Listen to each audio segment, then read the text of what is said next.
High বন্ধুরা, আজকে মায়ের মহা অষ্টমী। আমরা প্রত্যেকেই এই দিনটার অপেক্ষায় থাকি যে মা কবে আসবে। এই 4-5টা দিন খুব হেসে খেলে আনন্দ করে সবাই একসাথে কাটিয়ে দিই। চোখের নিমেষে এই 5টা দিন কিভাবে কেটে যায় আমরা বুঝতেই পারি না। এই মহা অষ্টমীতে প্রত্যেক বছরই সবাই একসাথে হয়ে মায়ের অষ্টমীর অঞ্জলি দেওয়া হয়, বেশ ভালোই লাগে। মায়ের অষ্টমীর অঞ্জলি দিয়ে এরপর চন্নামিত্র খেয়ে ওখান থেকে বেরিয়ে পড়লাম।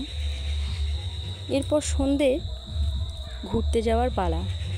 আমি, পাখি ও পাখির বাবা একসাথে বেরিয়ে পড়েছিলাম সন্ধে ঠাকুর দেখার জন্য।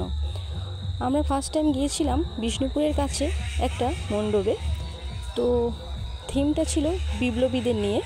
খুব সুন্দর হয়েছিল প্যান্ডেলটা, থিমটা খুব সুন্দর হয়েছিল, খুব ভালো লাগছিল। তো পাখি ওর বাবার কোলে উঠে ঠাকুর প্রদর্শন করছিল, ওর বেশ ভালো লাগছিল।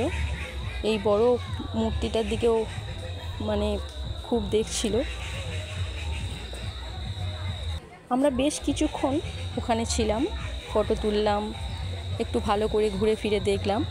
এরপর ওখান থেকে বেরিয়ে পড়লাম জয়নগরের উদ্দেশ্যে। এরপর ওখান থেকে বেরিয়ে এসে আমরা চলে গেছিলাম আরও একটা নতুন প্যান্ডেলে, আরও একটা নতুন ঠাকুর দেখতে। তো ওখানে পৌঁছে এই পাখির আবদার মেটাতে ব্যস্ত হয়ে গেলাম আমরা। ও এটা কিনবো, সেটা কিনবো, নানা রকম বায়না করছিল। তো সেগুলোই এখন পূরণ করতে হবে। তো ওখানে গিয়ে ও একটা খেলনা পছন্দ করলো। সেই খেলনাটা ওর খুবই পছন্দ হয়েছে, একটা বেলুন লাইটিং লাগানো। তো এটাও নিয়ে খুব খুশি হয়েছিল।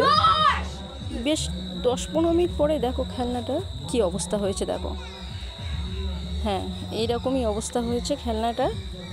বেশি না, 10 থেকে 15 মিনিটের মধ্যে হয়েছে। এরপরে বায়না নিল ও গাড়ি চড়বে। তো গাড়ি চড়তে উঠলো।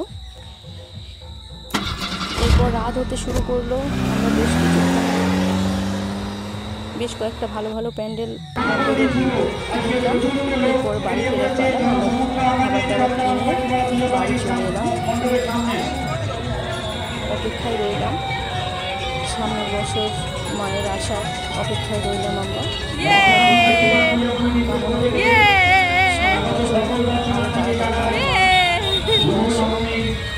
আর এই 4-5টা প্রত্যেকেই খুব হই হই করে আনন্দ করে কাটাতে পারি। তো আজকে এই পর্যন্ত। ফিরে আসছি নতুন একটা রেসিপি নিয়ে বা কোনো একটা ভালো ভিডিও নিয়ে। কিছু ভালো ভালো মণ্ডপের ছবি এখানে